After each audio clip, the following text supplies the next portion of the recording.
up, people? It is your boy HMK once again, and as we end the year of 2020 going into 2021, we can't wait to say goodbye to this specific year for a lot of specific reasons. Despite all of that, this year was pretty hype when it comes to video game announcements and video game releases, so much so that I want to put together my top 10 games of 2020, leading off my number one game, my game of the year for number one.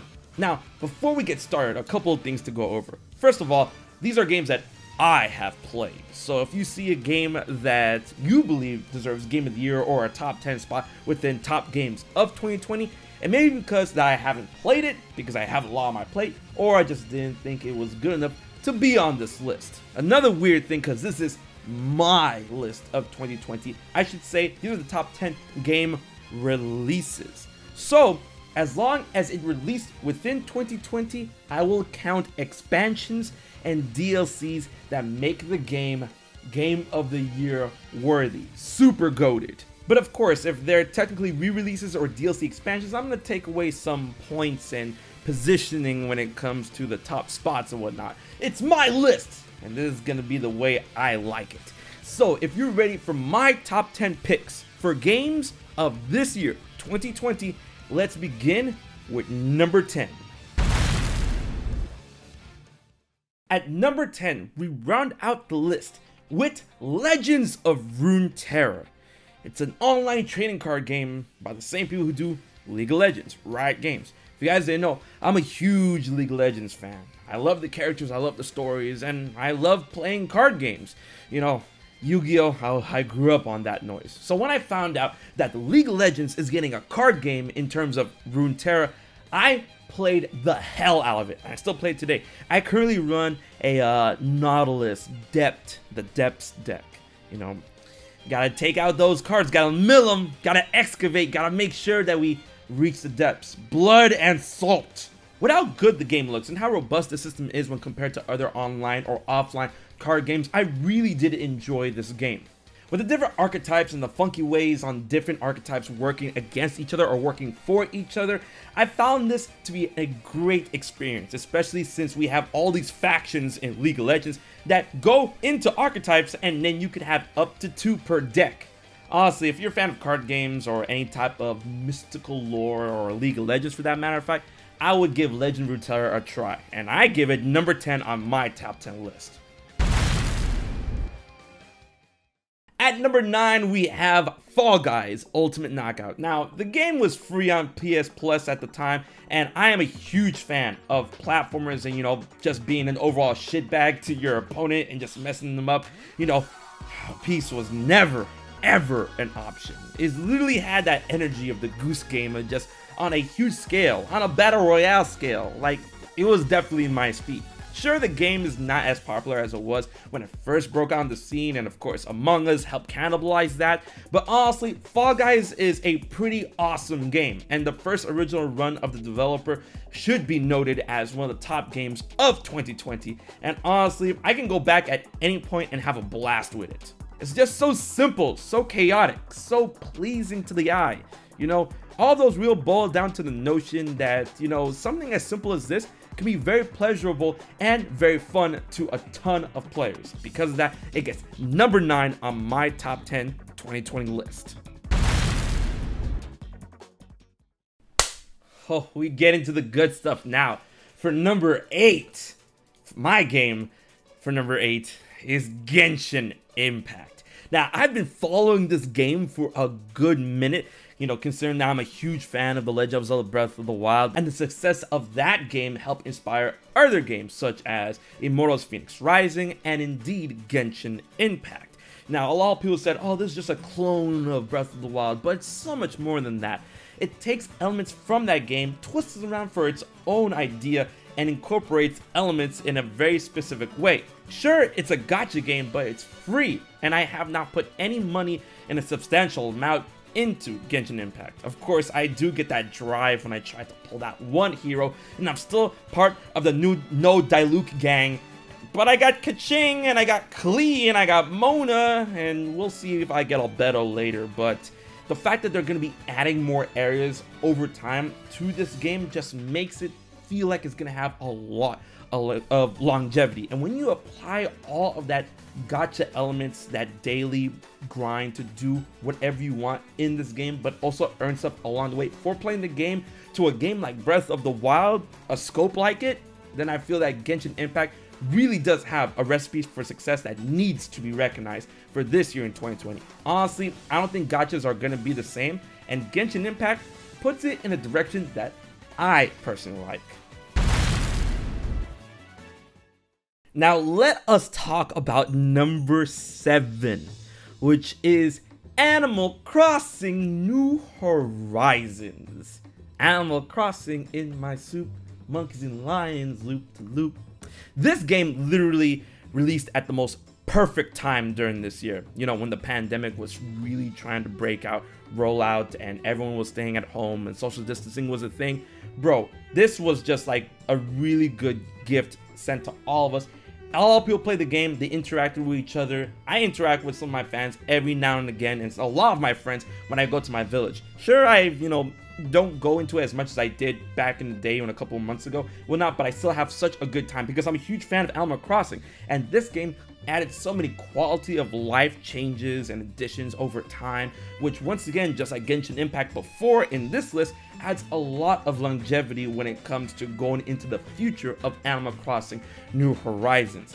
And man, oh man, it was just such a pleasure being away from the reality that we are facing right now as a world as a whole into a world, each of our own worlds that we can share with each other. And that's why Animal Crossing New Horizons gets number 7 on my list. Let's get musical. What a treat for number 6, Kingdom Hearts Melody of Memory. Now, I understand why a lot of people don't like this game or don't want to give it a chance because it is an battle action rhythm game. But you gotta understand me. I love the music of Kingdom Hearts. Who doesn't? I love rhythm battle action games or rhythm action games. When you put 2 and 2 together and the fact that you have all these teams, all the synthesis, all of these items, did you know about all of that art that's in Melody of Memory that you can experience? Oh baby, I have such a good time with the game. I only have one huge bad thing to say about the game, and that's the online. You're gonna see that review later. Just like, how can you have a game like this and have an online like that? Really. And to push the story after Kingdom Hearts 3 Remind in such a great way, it really sets up that Kingdom Hearts 4 potential, or anything that deals with Yozora and Quadratum. I am really looking forward to the future set by Melody of Memory into Kingdom Hearts Phase 2. But all in all, it was a great experience, front to back.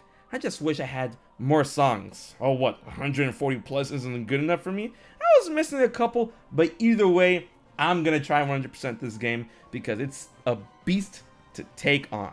Another worthy addition to the Kingdom Hearts lineup. Melody of Memory gets number 6. Okay, let's get it. This was additional content re-release number 5, Xenoblade Chronicles Definitive Edition. Bro, tell me, how do you make a game that was amazing? I love the original Xenoblade Chronicles. How do you make a game like that even better? That's what they did with Definitive Edition. The whole graphics got a revamp because despite as much as I love Xenoblade Chronicles, the original, that was an ugly game. But with this new graphical rework, with the quality of life changes when it comes to the battle menu and the battle schematics, and the revamped music, bro, we have an additional story that takes place after the game, 10 years after the game came out. Nintendo, Monolith, y'all are wildin'. Once again, I was hanging out with Shulk and pals, and I enjoyed this game front to back. Over 100 hours, still not done. New Game Plus, let us go. And Future Connected on the Bionic shoulder. Bro, how do you make a game like that on a game like that on a game like that? Honestly, Xenoblade Chronicles Definitive Edition. If you have a Nintendo Switch and you love RPGs and you want to know more about Shulk because he's in Super Smash Brothers, get Xenoblade Definitive Edition. Trust me, you ain't gonna regret it. That game, bro, how do you make it better? It would be higher on this list, but technically it is remake, remaster, whatever you want to call it. It just added more to the content, but it's still released this year, and man, I'm about to boot it up. Don't get me twisted, man. It gets number 5. Now for number 4, can I tell you right now, thanks to the journey that we all took together this year, that I see where all the hype comes from. Oh man, number 4 is Persona 5 Royal. Now, of course, it is an additional expansion to the game that released as another game worldwide this year. That's why it's on this list, even though it released in Japan last year. It released worldwide this year. And bro, I streamed this game the whole year, and I was able to finish it within this year. That's right. What's good? Over 160 hours into the game, and I tell you, I see where all the hype is. This game was such a pleasure front to back. Man, that was my first Persona, and now I got that Persona fever. Now I gotta go back and play Persona 4. Now I gotta play Dancing Star Night. Now I can't wait for Strikers to come out worldwide. Now I gotta go play SMT5. I'm not gonna pronounce it. Like, the most I ever had when it came to Persona or Atlas or anything like that when it comes to Persona like was Catherine back in the day. But bro, can I tell you guys, I loved Persona 5 Royal. But of course, it's number 4 on this list because, you know, we got some technicalities. Technically released first last year, but worldwide this year. It's an expansion, but bro, Kill Kun Pals. Persona 5 Royal gets number 4. Now here we go when it comes to, once again, technicalities. For number 3, I'm bracing for impact. Listen, this is my list, alright? Number 3 is Kingdom Hearts 3 Remind. I loved Kingdom Hearts 3 when it released back in 2019. I thought it was such a great game. Sure, it was missing some things such as critical mode, but we got that for free later on. But the huge expansion that released this year, it released this year, like, whoa, added everything to this game that was just omega good. I don't want to ever hear any more sandbagging of the Osaka team that they can't make a boss fight after these data battles and Yozora. Did you survive Yozora yet? Grab a t-shirt. I got to play as Roxas. We learned more about the future going into Kingdom Hearts 3, and bro, Kairi, playable Kairi, give me more playable Kairi. Come on, like, bro, like those bosses, that armored Xehanort Kairi boss fight, that shit was lit. That was crazy. Explorable Sky had Kylum, the data battles, once again Yozora going into the future, and then Final Fantasy versus 13 no more. You're on something, bro. Kingdom Hearts 3 Remind made a game that I already loved, an amazing experience throughout, and it released this year. For me, Kingdom Hearts 3 Remind is number 3 this year. Hey man, take it or leave it. Let's get it. For number 2 this year, Hyrule Warriors Age of Calamity. Now, despite how you feel about how they approach the story or anything like that, this game is literally, and I'm like, bro, not just because it's Zelda themed or anything like that, because I played and loved the original Hyrule Warriors. This game is definitely the best Warriors game I've played, period. Right? They add so much things that I see them taking from this specific game and putting into future Warriors games, and all of the graphics, the voice acting, which was made so much better from Breath of the Wild. They really did take our consideration, our criticism to heart when it came to how the voice acting was. All of those story cutscenes and whatnot just gets me so excited playing Hyrule Warriors. Go back to Breath of the Wild, get ready for Breath of the Wild 2. And you know, despite what you think about the story, I thought the story was handled really well because of course it is a Hyrule Warriors game. It has so much content, and the way that they structure it, despite how the original Hyrule Warriors was such a plus in my book. Sure, the game does like trip over yourself in 2-player mode in certain aspects, but since the game focuses more on the Warriors Breath of the Wild type 1v1 when it comes to the big battle settings or the lesser known bigger areas when you don't have to fight over 1,000 enemies at a time, when it comes to these smaller missions, you can still enjoy 2-player mode to a respectable degree, as I did with my fiance. But either way, 1-player mode in that game, collecting all of the stuff, all the weapons, all the characters, all the clothes, getting the secret ending. Yes, there is one. I'm not going to tell you how, but just was such a great, and those designs, that music, bro. Age of Calamity, I could not put it down, and I'm still playing it now. And DLC, DLC. For me, Age of Calamity is my #2 game of 2020. Let's go.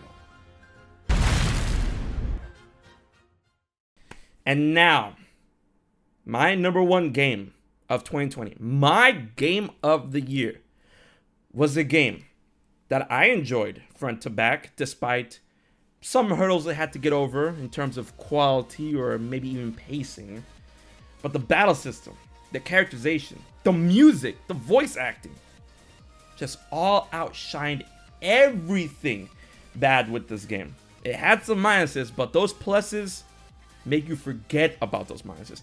My #1 game of the year for me is Final Fantasy VII Remake. Honestly, hats off to Square Enix. Hats off to the development team. You guys truly crafted something special. And with this battle system, I don't ever want to go back. We're gonna have to experiment with other things, of course, but this battle system keeps drawing me in. It's so smart, intuitive. It rewards players that get a grip in order to find the depths of what it can do. But at the same time, players just grabbing this game can enjoy the battle system to a very full and respectable degree without going too deep if they don't want to. It has that nice weight, the crunchiness, and such a good way in order to incorporate spells, limits, abilities, and it rewards everything you do in the game. I loved Final Fantasy VII Remake, and the story aspects that they took when it comes to how we're gonna go into part 2 or part 3 was very interesting to me, and to let me know that maybe we don't know what's gonna happen when it comes to the advent of the next installments, which has me super excited for 2021 and possibly 2022, because I cannot wait to join Cloud, Tifa, Barret, Aerith, and Red 13 to see where they go next as they leave Midgar. Bro, give that to me now. I love this game. Final Fantasy VII Remake gets my #1 spot, and to me is Game of the Year 2020. So let me know, what do you think about this list? Were you surprised? Did you not like some of the picks? Once again, this is my personal take of the games I've played and how I want to construct this list. Those are my top 10 of this year. What games did you really enjoy this year when it came to 2020? And what are you looking forward to when it comes to 2021? Leave all your comments and your games in the comment section below. If you enjoyed the video, please like, share, favorite, most importantly, subscribe to HMK to keep up the hype going from 2020 into 2021, because you know it's time. So until the next year, this has been HMK, and I'll see you there. I'll check you guys later.